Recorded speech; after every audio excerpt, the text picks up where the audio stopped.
Sir इसमें एक चीज़ बड़ा एक चैलेंज आता है हमारे इस इंडस्ट्री में। व्यक्ति मोटिवेट हो रहा है, वो देख रहा है कि महिपाल सिंह जी ने जगुआर ले ली है, बड़ा पैसा आ रहा है, बड़ी अच्छी लाइफस्टाइल है, तो वो चीज़ तो उसको अट्रैक्ट कर रही है, वो काम भी कर रहा है, लेकिन उसको परिणाम नहीं मिल रहे हैं। और परिणाम मिल तो रहे हैं लेकिन वो उन परिणामों से संतुष्ट नहीं है, क्योंकि उसने शायद और ज़्यादा बड़ी एक्सपेक्टेशंस उसकी थी, उम्मीदें थी कि भाई इतने टाइम में मैं ये सब चीज़ें ले लूँगा। तो वो जो नेगेटिविटी का एक फेज़ आता है, उससे बाहर कैसे आ जाए, और उस समय कि क्या चीज़ें वो सोचे, क्या वो काम करे कि वो मोटिवेट होकर दोबारा फिर काम करने के लिए तैयार हो जाए। देखिए सुरेंद्र जी, ये बात मैंने शुरू में एक बात बोली थी कि मैं अपनी लाइफ में सर आज तक कभी नेगेटिव नहीं हुआ। अच्छा। और आज तक मैंने किसी को मौका नहीं दिया कि वो आके मुझे पॉजिटिव करे। अच्छा। क्योंकि आपने बोला नेगेटिव और पॉजिटिव, मैं एक छोटा सा एग्जांपल बताना चाहता हूँ सर कि पॉजिटिव क्या होता है और नेगेटिव क्या होता है। फॉर एग्जांपल, हमारे घर के बाहर एक खटारा गाड़ी खड़ी है, खराब गाड़ी, हम 4 लोग मिलके उसको धक्का मार रहे हैं, राइट, तो वो तब तक चलेगी जब तक हम धक्का मारेंगे। हाँ सही। दूसरी चीज, कई बार ऐसा होता है सर्दियों में, आपने देखा होगा कई गाड़ियों का इंजन ठंडा हो जाता है, हाँ। तो जब लोग थोड़ा सी देर धक्का मारते हैं, थोड़ी धक्का मारने के बाद सेल्फ मारते हैं और गाड़ी स्टार्ट हो जाती है। तो इस इंडस्ट्री में भी 2 तरीके के लीडर होते हैं सर। एक वही खटारा गाड़ी की तरह, मैं ये शब्द यूज कर रहा हूँ, किसी को अच्छा ना लगे लेकिन फिर भी होता है ऐसा ही है। और दूसरा वो सेल्फ स्टार्ट। हाँ। तो जो सेल्फ स्टार्ट होता है वो हो सकता है कभी धक्का मारने की जरूरत पड़े, वो पॉजिटिव हो जाता है और चल देता है। हाँ।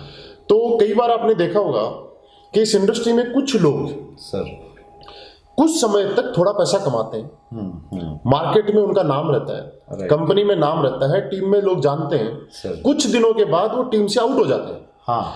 ये भी बहुत बड़ा सवाल आता है कि सर शुरू में तो ये लोगों की परफॉर्मेंस अच्छी थी, बाद में क्या हुआ। हाँ हाँ जी। मैं सच बताऊं, वो सिर्फ वो वाली गाड़ी थी कि अपलाइन के पास कोई और ऑप्शन नहीं था, इसलिए उसको लेके चल रहा था। अच्छा।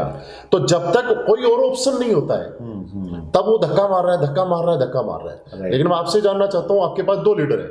हाँ। कि एक तो सेल्फ स्टार्ट है और एक धक्का स्टार्ट है। तो आप धीरे धीरे वो धक्का स्टार्ट हो छूट जाता है। हाँ। बाद में वो बोलते, क्योंकि उनके डाउन में कोई ना कोई ऐसा लीडर आ जाता है जो सेल्फ स्टार्ट लीडर की तरह काम करता है। और जब वो काम करता है, अपलाइन भी काम कर रहा है, वो भी काम कर रहा है, लेकिन बीच वाला जो गैर जिम्मेवार लीडर था, अनरिस्पॉन्सिबल लीडर था, वो बीच में छूट जाता है। क्योंकि एक चीज मैंने शुरू में बताई थी, प्राथमिकताएं यहाँ पे सेट करनी पड़ती हैं। जी जी बिल्कुल। यहाँ पे 4 साल का मतलब 4 साल है।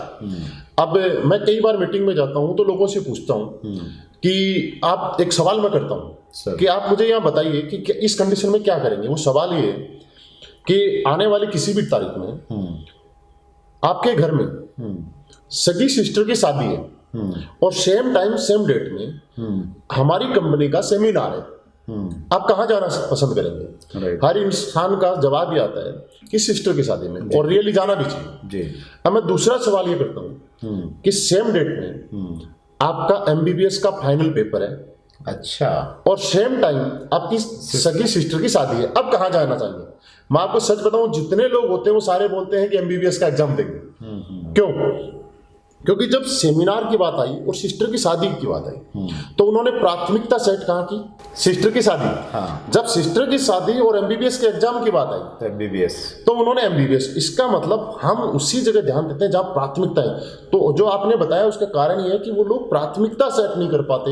हाँ। कि आखिर मुझे कितने बड़े लेवल के ऊपर ये इंडस्ट्री लेके जा सकती है। और मैं आपको बताऊं, मैं किसी भी सरकारी नौकरी के खिलाफ नहीं हूँ, अच्छी बात है, हर चीज बढ़िया है, लेकिन MBBS का सिर्फ फाइनल एग्जाम है, पास होगा कि नहीं होगा गारंटी नहीं है, डॉक्टर बनेगा कि नहीं बनेगा गारंटी नहीं है, इनकम आएगी कि नहीं आएगी गारंटी नहीं है, सिर्फ एक पेपर मिलेगा जिसको डिग्री बोला जाता है। लेकिन अगर यहाँ पे 4 साल देगा तो मैं गारंटी दे रहा हूँ कि मैंने जैसे आपको बताया कि पिछले साल की मेरी एनुअल इनकम जो 2,55,00,000 और 60,000 रुपए थी, तो मैं इसका 10% भी अगर आई तो भी मुझे लग रहा है कि घाटा नहीं है। तो आज छोटे मोटे उतार चढ़ाव आते रहते हैं, ये वैसे ही हैं जिस तरह से हम गाड़ी लेके कहीं जा रहे हैं। तो कई बार ऐसा भी होता है कि रेड बत्ती पे जाम लग गया। हाँ। कई बार ऐसा भी होता है सड़क के ऊपर किसी ट्रक का टायर फट गया। हाँ। तो हमें घंटों घंटों तो वेट करना पड़ता है। कई बार गाड़ी स्पीड में चल रही है, अचानक ब्रेकर आ गया तो स्पीड स्लो करनी पड़ गई, गड्ढे आ गए, कहीं गड्ढे में एकदम से गाड़ी गिर गई तो पंचर हो गई। लेकिन कभी भी हाँ। मुझे दिल्ली से जयपुर जाना है, ऐसी सिचुएशन आ गई, तो मैं इस चीज के लिए नेगेटिव नहीं होता कि 1 घंटे का जाम लग गया तो मैं आज के बाद जयपुर नहीं जाऊंगा। हम वहां वेट करते हैं। हाँ। वैसा यहाँ भी है। यहाँ पे भी कई बार क्या होता है कि हम जब काम करते हैं तो कई बार हम जितना काम करते हैं हमारी उम्मीद से अच्छे रिजल्ट आ जाते हैं।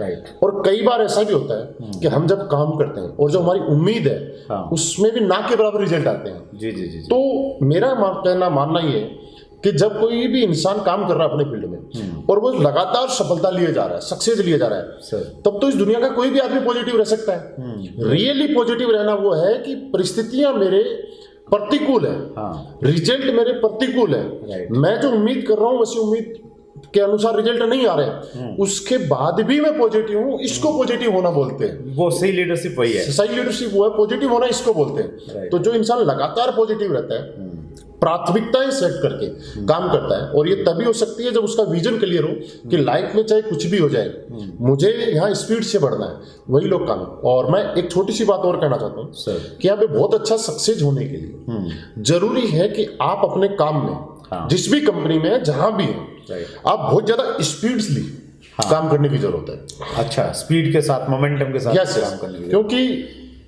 हर इंसान अपने अपलाइन को देख के पॉजिटिव होता है। हर आदमी किसी न किसी का अपलाइन है, राइट राइट। और वो उनको देख के पॉजिटिव हो रहा है। उनकी परफॉर्मेंस उसको मोटिवेट करती है। यस यस, परफॉर्मेंस हमेशा मोटिवेट करती है। अब अपलाइन की स्पीड है पैसेंजर ट्रेन की तरह तो आपने देखा, और अब एक अपलाइन है जिसकी स्पीड है राजधानी ट्रेन की तरह या बुलेट ट्रेन की तरह चल रहा है। तो ये आपने देखा होगा कि बुलेट ट्रेन में बैठने के बाद, राजधानी में बैठने के बाद कोई भी इंसान बीच में उतरना पसंद नहीं करता। वो जिस स्टेशन से चलती है और लास्ट स्टेशन से तक जाती है वहीं पे उतरते हैं। लेकिन पैसेंजर ट्रेन में कभी भी आपने देखा होगा कि 50 किलोमीटर से ज्यादा का यात्री कभी सवारी नहीं करता, और कहीं भी चैन खड़ी कर लेते हैं। सही है। तो आज भी दुख की बात यह है कि इस इंडस्ट्री में बहुत सारे लोग बहुत बड़ा करना चाहते हैं और सोचते हैं कि ये हो जाएगा, लेकिन खुद चलते हैं पैसेंजर ट्रेन की स्पीड से। अच्छा। बाद में वो बोलते हैं कि हमारी टीम कहीं और चली गई, टीम के लोग काम नहीं कर रहे, टीम हमारा साथ नहीं दे रही। इसका पीछे कारण कुछ नहीं। एक अच्छे लीडर में मैं ये बताऊं कि लीडरशिप की जो परफॉर्मेंस होती है, मेरा मानना है कि 2 तरीके की परफॉर्मेंस होती है। राइट। एक होती है लीडर में लीडरशिप परफॉर्मेंस, हाँ। कि वो अपनी लीडरशिप के दम पे, अपने टैलेंट, अपनी क्वालिटी के दम पे लोगों के साथ एक ऐसा रिलेशन बनाए, लोगों को इस तरह से मोटिवेट रखे, लोगों को इस तरह से प्रेरित करे कि लोग उसके साथ लगातार काम करें। राइट। और दूसरी परफॉर्मेंस होती है पर्सनल परफॉर्मेंस। अच्छा। मेरा पर्सनली ऐसा मानना है कि आज के टाइम में अगर आपको बहुत बड़े लेवल पे जाना है, अपनी टीम को हमेशा खुश रखना है और अपनी टीम के अचीवमेंट लगातार कराने हैं, कामयाब करना है सर, आपकी पर्सनली परफॉर्मेंस होना बहुत जरूरी है। अच्छा। वो इसलिए कि लोग हमेशा, मैंने जैसे बोला था, हमसे ही मोटिवेट होते हैं। इंसान हमेशा उसी को कॉपी करता है जिसकी गाइडलाइन में चलता है। हाँ, राइट। और 2 चीजें होती हैं, कुछ लीडर्स क्या करते हैं, सिर्फ स्टेज के माध्यम से बड़ी बड़ी बातें करते हैं, लेकिन उन बातों पे खरा नहीं उतरते, खुद नहीं करते। जी जी जी जी। और कुछ लोग क्या करते हैं कि स्टेज पे जैसा बोलते हैं वैसा प्रैक्टिकल भी करते हैं। राइट। मैं मेरी बात करूं, आज भी मेरे पर्सनल प्लान होते हैं। अच्छा। आज भी मैं इसलिए प्लान करता रहता हूँ कि कहीं ऐसा ना हो कि भूल ना जाऊं। और आपने बताया कि कई बार लोगों को उम्मीद के अकॉर्डिंग रिजल्ट नहीं मिलते जी, तो लोग नेगेटिव हो जाते हैं, और ऐसा लोगों के साथ नहीं होता है, ऐसा मेरे साथ भी होता है। राइट। मैं आपको कई वाकये हुए मेरे साथ, मैं आपको बताऊंगा तो आपको हंसी आएगी। जैगुआर के अंदर बैठा के मैं किसी को प्लान दे रहा हूँ, राइट। 1 घंटे में प्लान शो कर रहा हूँ। प्लान शो करने के बाद वो बंदा प्लान कम देखता है, जैगुआर में बैठ के सेल्फी ज्यादा खींचता है। अच्छा। रियली ऐसा वाकया। हाँ। और जब प्लान के बारे में उसको डिसीजन लेने की बारी आती है, हाँ। तो बोलता है सर ऐसी कंपनियों का कोई भरोसा नहीं है। अच्छा। वो आदमी जो गर्मी के अंदर पसीने में मोटरसाइकिल पे आ रहा है, वो जैगुआर की सीट पे बैठ के प्लान देख रहा है और बोलता है कि सर ऐसी कंपनियों का भरोसा नहीं है। आप सोचिए मैं क्या सोचता हूँ। हाँ। लेकिन मैं तो एक सोचता हूँ कि भगवान ने इसकी किस्मत में कुछ नहीं दिया तो हम लोग क्या कर सकते हैं। तो मैं ये बोलना चाहता हूँ, अगर कोई आदमी आपकी लाख कोशिश के बाद भी आपके साथ नहीं आए तो इससे अच्छा कोई तरीका नहीं है। ये सोचिए जब ऊपर वाले ने इसकी किस्मत में नहीं लिखा तो हम उसकी किस्मत में लिखने वाले मतलब परेशान नहीं होना कि यार इसने जुड़ा नहीं, कभी परेशान होने की जरूरत नहीं है। हाँ, प्रोडक्ट नहीं लिया, हमें लगातार कोशिश करने की जरूरत है। Right right. किसी भी परिस्थिति में नेगेटिव नहीं होना, हमेशा पॉजिटिव रहना। और जब पॉजिटिव रहेंगे हाँ। तो एक ना एक दिन हाँ। सक्सेस आपके कदम चूमेगी। चलिए, बहुत बढ़िया सर, बहुत बड़ी बात। और जैसा आप कह रहे थे उसमें मैं बीच में ये ऐड करना चाहता हूँ कि जनरली हमारे समाज में जो व्यक्ति थोड़ा सा कमज़ोर है उसको हेल्प किया जाता है। परिवार में भी जो कमज़ोर बच्चा है उसको पेरेंट्स ज़्यादा थोड़ा मदद करते हैं। लेकिन इस इंडस्ट्री में ऐसा देखा जाता है कि यहाँ कमज़ोर की मदद नहीं की जाती। यहाँ जो शक्तिशाली है, जो स्ट्रॉन्ग है, जो तेज़ी से काम कर रहा है, जो आपने कहा कि सेल्फ स्टार्ट वाले लोग हैं, उनको ज़्यादा महत्व दिया जाता है। और एक शेर है बड़ा अच्छा कि उन चिरागों को हवाओं से बचाया जाए जिन चिरागों को हवाओं का खौफ नहीं। यानी जो लोग चिराग उनकी तरह हैं, जो चमकीले हैं, उनको बचा के रखे जाए, उनका ध्यान रखा जाए, क्योंकि वो अगर भड़क गए तो आग लगा सकते हैं। तो वो बखूबी आपने बातचीत इसको रखा। Thank you so much. Mahipal Singh ji आज हमारे मेहमान थे, जो एक बहुत बड़ा नाम है डायरेक्ट सेलिंग इंडस्ट्री में। उनकी इनकम, उनका लाइफस्टाइल, सारी चीज़ें हम लोगों को जानने को मिली। अगले एपिसोड में फिर हम लोग किसी एक और नई शख्सियत के साथ में मिलेंगे। आपको मालूम है कि हर मंगलवार रात्रि 8 बजे हमारा एक नया एपिसोड आ जाता है, और आपके पास ये एपिसोड आते रहें उसके लिए आपको एक काम करना है कि आप इस चैनल को सब्सक्राइब कीजिए, बेल आइकॉन को ज़रूर दबाइए, ताकि हर वीडियो की इन्फॉर्मेशन आपको मिल जाए, सबसे पहले आपके पास में आए, और आप सबसे पहले उसको सुन के उससे ज्ञान प्राप्त करके अपने बिजनेस में उसे शामिल कर सकें। आपके प्यार के लिए, स्नेह के लिए, सहयोग के लिए हमारी पूरी टीम आप सबकी बहुत आभारी है। Thank you very much. बहुत बहुत धन्यवाद।